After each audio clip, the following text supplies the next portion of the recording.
Hi hello ಎಲ್ಲರಿಗೂ ನಮಸ್ಕಾರ. Welcome to our YouTube channel.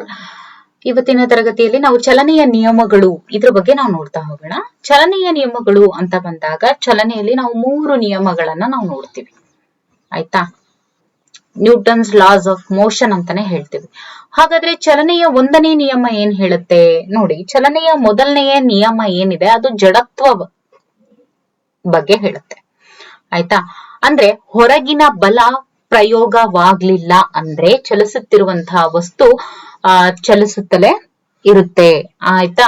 ಇಲ್ಲ ಅಂದ್ರೆ ನಿಶ್ಚಲ ಸ್ಥಿತಿಯಲ್ಲಿ ಇರುವಂತಹ ವಸ್ತು ನಿಶ್ಚಲ ಸ್ಥಿತಿಯಲ್ಲೇ ಇರುತ್ತೆ. ಅಂದ್ರೆ ಚಲಿಸ್ತಾ ಇರುವಂತಹ ವಸ್ತು ಚಲಿಸ್ತಾನೆ ಇರುತ್ತೆ, ನಿಶ್ಚಲ ಸ್ಥಿತಿಯಲ್ಲಿ ಇರುವಂತಹ ವಸ್ತು ನಿಶ್ಚಲ ಸ್ಥಿತಿಯಲ್ಲೇ ಇರುತ್ತೆ ಅನ್ನುವಂಥದ್ದನ್ನ ಕಾಣ್ಬೋದು. ಇನ್ನು ಚಲನೆಯ 2ನೇ ನಿಯಮ ಏನ್ ಹೇಳುತ್ತೆ? F = ma ಅಂತ ಹೇಳುತ್ತೆ. ಅಂದ್ರೆ ಹೊರಗಿನ ಬಲ ಪ್ರಯೋಗವಾದಾಗ ಹೆಚ್ಚಿನ ಬಲ ಪ್ರಯೋಗದಿಂದ ವೇಗೋತ್ಕರ್ಷ ಹೆಚ್ಚಾಗಿರುತ್ತೆ. ಆಮೇಲೆ ಹೆಚ್ಚಿನ ದ್ರವ್ಯರಾಶಿ ವೇಗೋತ್ಕರ್ಷ ಕಡಿಮೆ ಇರುತ್ತೆ ಅಷ್ಟೇ. F = ma. ನೋಡಿ, ಫೋರ್ಸ್ ಜಾಸ್ತಿ ಆದ್ರೆ ಅಂದ್ರೆ ಮಾಸ್ ಜಾಸ್ತಿ ಇದ್ರೆ ಫೋರ್ಸ್ ಜಾಸ್ತಿ ಆಗ್ಬೇಕಾಗತ್ತೆ. ಆಯ್ತಾ? ಆಗ ವೇಗೋತ್ಕರ್ಷ ಕೂಡ ಜಾಸ್ತಿ ಆಗತ್ತೆ ಅಂತ. ಆಮೇಲೆ ಚಲನೆಯ 3ನೇ ನಿಯಮ ಏನ್ ಹೇಳುತ್ತೆ? ಕ್ರಿಯೆ ಮತ್ತೆ ಪ್ರತಿಕ್ರಿಯೆ ಬಗ್ಗೆ ಇದು ತಿಳಿಸುತ್ತೆ. ನೋಡಿ, ಒಂದು ವಸ್ತು ಮತ್ತೊಂದು ವಸ್ತುವಿನ ಮೇಲೆ ಬಲ ಪ್ರಯೋಗಿಸುವುದು, 2ನೇ ವಸ್ತು ಸಮವಾದ ಮತ್ತು ವಿರುದ್ಧವಾದ ಬಲವನ್ನ ಮೊದಲ ವಸ್ತುವಿನ ಮೇಲೆ ಪ್ರಯೋಗಿಸುವುದೇ ಕ್ರಿಯೆ ಮತ್ತು ಪ್ರತಿಕ್ರಿಯೆಯನ್ನ ನಾವು ಇಲ್ಲಿ ನೋಡಬಹುದು. ಆಯ್ತಾ? ಇದಕ್ಕೆ ಸಂಬಂಧಪಟ್ಟಂತೆ ಒಂದಿಷ್ಟು ಬಹು ಆಯ್ಕೆಯ ಪ್ರಶ್ನೆಗಳನ್ನ ನಾವು ನೋಡೋದಾದ್ರೆ, ಇವುಗಳಲ್ಲಿ ಜಡತ್ವದ ನಿಯಮ ಯಾವುದು? 1ನೇ ನಿಯಮನ, 2ನೇ ನಿಯಮನ, 3ನೇ ನಿಯಮನ, ಗುರುತ್ವ ನಿಯಮನ. ಅಲ್ಲಿ ಏನ್ ಹೇಳಿರೋದು? ಜಡತ್ವ ನಿಯಮವನ್ನ ಹೇಳುವಂತಹ ನ್ಯೂಟನ್ನ ನಿಯಮ ಎಷ್ಟನೇ ನಿಯಮ? 1ನೇ ನಿಯಮ. ಆಮೇಲೆ ಇವುಗಳಲ್ಲಿ ಸಂವೇಗ ಸಂರಕ್ಷಣಾ ನಿಯಮ ಅಂದ್ರೇನು? Law of conservation of momentum ಅಂತ ಹೇಳ್ತೀವಿ. ಸಾರಿ ಸಂವೇಗ ಸಂರಕ್ಷಣಾ ನಿಯಮ. ನೋಡಿ, ನ್ಯೂಟನ್ನಿನ ಚಲನೆಯ 1ನೇ ನಿಯಮ, ನ್ಯೂಟನ್ನಿನ ಚಲನೆಯ 2ನೇ ನಿಯಮ, ನ್ಯೂಟನ್ನಿನ ಚಲನೆಯ 3ನೇ ನಿಯಮ, ನ್ಯೂಟನ್ನಿನ ಚಲನೆಯ ಗುರುತ್ವ ನಿಯಮ. ನೋಡಿ, ಸಂರಕ್ಷಣಾ ಅಂದ್ರೇನು? ಕನ್ಸರ್ವ್ ಆಗೋದು, ಹೌದಲ್ವಾ? ಸಂರಕ್ಷಣೆ, ಸಂವೇಗ ಸಂರಕ್ಷಣಾ ನಿಯಮ ಅಂತ ಹೇಳಿ ನ್ಯೂಟನ್ ಚಲನೆಯ 2ನೇ ನಿಯಮವನ್ನ ಹೇಳ್ತೀವಿ. ಇದು ವೆರಿ ಇಂಪಾರ್ಟೆಂಟ್. ಕೆಲವೊಂದ್ಸಲಿ ಕನ್ಫ್ಯೂಸ್ ಆಗ್ಬಿಡ್ತಾರೆ. ಕನ್ಫ್ಯೂಸ್ ಆಗ್ಬಾರ್ದು. ಸಂವೇಗ ಸಂರಕ್ಷಣಾ ನಿಯಮ ಏನಿದೆ ಇದು ನ್ಯೂಟನ್ನಿನ ಚಲನೆಯ 2ನೇ ನಿಯಮ ಆಗಿರುತ್ತೆ.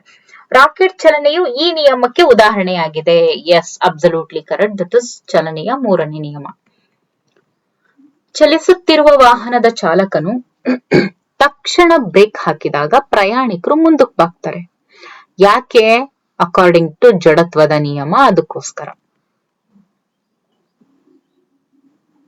ಸ್ಥಿರ ಜವದೊಂದಿಗೆ ಬೀಳುತ್ತಿರುವಂತಹ ವಸ್ತುವಿನ ದ್ರವ್ಯರಾಶಿ 100 ಗ್ರಾಂ ಆದರೆ ಅದರ ಮೇಲೆ ಪ್ರಯೋಗವಾಗುವ ಬಲದ ಪರಿಮಾಣ ಎಷ್ಟಾಗಿರುತ್ತೆ? 0 ಆಗಿರುತ್ತೆ. ನೋಡಿ, ಸ್ಥಿರ ಜವ ಅದು ಅಂದ್ರೆ ಸ್ಥಿರ ಜವದೊಂದಿಗೆ ಅಂದ್ರೆ ಕಾನ್ಸ್ಟೆಂಟ್ ಸ್ಪೀಡ್ ಅಂದ್ರೆ ಒಂದ್ಸತಿ ಜಾಸ್ತಿ ಬರೋದು, ಒಂದ್ಸತಿ ಕಡಿಮೆ ಬರೋದು ಏನಿಲ್ಲ. ಒಂದೇ ಕಾನ್ಸ್ಟೆಂಟ್ ಸ್ಪೀಡ್ ಇರುತ್ತೆ.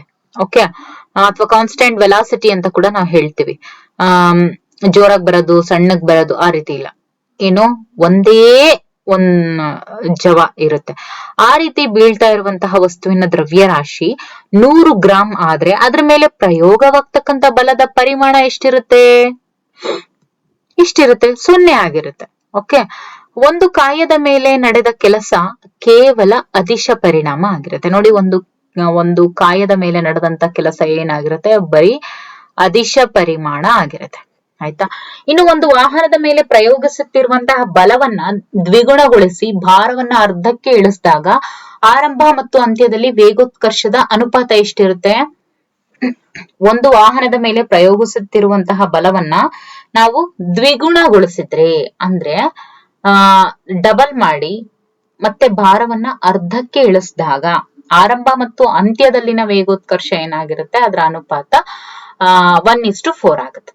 ಓಕೆ, ಯಾಕೆಂದ್ರೆ ನೋಡಿ, ಈಗ ಅದ್ರದ್ದು ಮೀಟರ್ ಪರ್ ಸೆಕೆಂಡ್ ಸ್ಕ್ವೇರ್. ಇಲ್ಲಿ ವಾಹನದ ಮೇಲೆ ಇದು ಒಂದು ವಾಹನ ಅಂದ್ರೆ ಏನು? ದಟ್ ಇಸ್ ರಾಶಿ ಅಂದ್ರೆ ಏನು, ಮಾಸ್. ಆ ಮಾಸ್ಗೆ ನಾವೇನ್ ಸಾರಿ, ಮೀಟರ್ ಪರ್ ಸೆಕೆಂಡ್ ಸ್ಕ್ವೇರ್ ಅಂತ ಹೇಳಿದ್ವಿ, ಹೌದಲ್ವಾ? ಯಾವ್ದ್ರದ್ದು? ವೇಗೋತ್ಕರ್ಷದ್ದು. ಹಾಗಾದ್ರೆ ಒಂದು ವಾಹನದ ಮೇಲೆ ಪ್ರಯೋಗಿಸುತ್ತಿರುವಂತಹ ಬಲ ಏನಿದೆ ಅದನ್ನ ನಾವು ಡಬಲ್ ಮಾಡಿದ್ರೆ, ಆ ಭಾರವನ್ನ ನಾವು ಅರ್ಧಕ್ಕೆ ಇಳಿಸಿದಾಗ, ಅಂದ್ರೆ ಡಬಲ್ ಮಾಡಿ ನಾವು ಅದನ್ನ ಹಾಗೆ ಅರ್ಧಕ್ಕೆ ಇಳಿಸಿದಾಗ ಏನಾಗುತ್ತೆ, ಆರಂಭ ಮತ್ತು ಅಂತ್ಯದಲ್ಲಿ, ಆರಂಭ ಮತ್ತೆ ಅಂತ್ಯ ಇವೆರಡರ ಅನುಪಾತ ಏನಾಗಿರುತ್ತೆ? 1:4 ಆಗಿರುತ್ತೆ. ದ್ರವ್ಯರಾಶಿ m ಮತ್ತು ವೇಗ v ಹೊಂದಿರುವ ವಸ್ತುವಿನ ಸಂವೇಗ ಏನಾಗಿರುತ್ತೆ? ಮೊಮೆಂಟಮ್ ಅಂತ ಹೇಳ್ತೀವಿ. ಮೊಮೆಂಟಮ್ ಏನಾಗಿರುತ್ತೆ? mv ಆಗಿರುತ್ತೆ. ದ್ರವ್ಯರಾಶಿ ಮತ್ತು ವೇಗ ಹೊಂದಿರುವಂತಹ ವಸ್ತುವಿನ ಸಂವೇಗ mv ಅಂದ್ರೇನು? ಆ ವಸ್ತುವಿನ ಮೊಮೆಂಟಮ್ ಏನಾಗಿರುತ್ತೆ? mv ಆಗಿರುತ್ತೆ.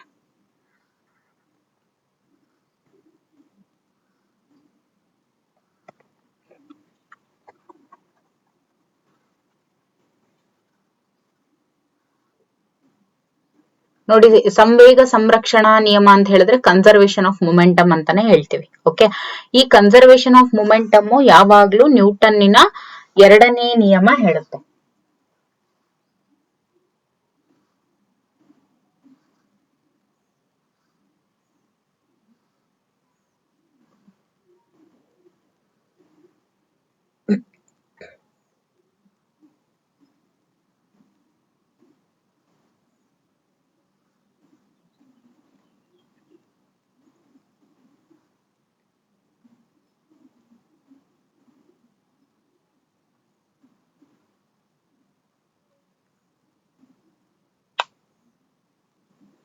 ಆಕ್ಚುಲಿ ನೋಡಿ, ಇಲ್ಲಿ ಇವುಗಳಲ್ಲಿ ಸಂವೇಗ ಸಂರಕ್ಷಣಾ ನಿಯಮ ಅಂತ ಇದೆ. ಏನು? Law of conservation of momentum ಅಂತ ಹೇಳಿದ್ವಿ, ಹೌದಲ್ವಾ? ಇದರಲ್ಲಿ ನಾವು ನೋಡ್ತಾ ಹೋದಾಗ ನ್ಯೂಟನ್ನಿನ ಚಲನೆಯ ಎರಡನೆಯ ನಿಯಮ ಅಂತ ಇದೆ ಇದು, ಹೌದಲ್ವಾ? ಆದ್ರೆ ಬೇಸಿಕಲಿ ಏನ್ ಹೇಳ್ತೀವಿ ನಾವು, ನ್ಯೂಟನ್ಸ್ ಥರ್ಡ್ ಲಾ ಏನಿದೆ ಅದು ನಮಗೆ ಸಂವೇಗ ಸಂರಕ್ಷಣಾ ನಿಯಮದ ಬಗ್ಗೆ ಹೇಳುತ್ತೆ. ಯಾವುದು? ನ್ಯೂಟನ್ನಿನ ಮೂರನೇ ನಿಯಮ ಹೇಳುತ್ತೆ. ಇಲ್ಲಿ ಬೋಲ್ಡ್ ಲೆಟರ್ಸ್ ಅಲ್ಲಿ ಇದೆ, ಇದು ಕರೆಕ್ಟು ಅನ್ನೋದು ನಮ್ಮ ತಪ್ಪು ತಿಳುವಳಿಕೆ, ಆಯ್ತಾ? ನ್ಯೂಟನ್ನಿನ ಚಲನೆಯ ಮೂರನೇ ನಿಯಮ ಏನಿದೆ ಇದು ಸಂವೇಗ ಸಂರಕ್ಷಣಾ ನಿಯಮವನ್ನ ಹೇಳುತ್ತೆ. ಯಾಕೆ ಅಂತ ಹೇಳಿದ್ರೆ ನೋಡಿ, ಈಗ Newton's third law of motion ಏನಿದೆಯಲ್ಲ ಅದು every action there is an equal and opposite reaction ಅನ್ನೋದ್ರ ಬಗ್ಗೆ ಇದು ಹೇಳುತ್ತೆ.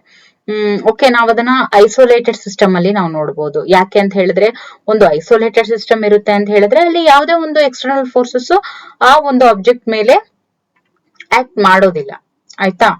ಹಾಗಾಗಿ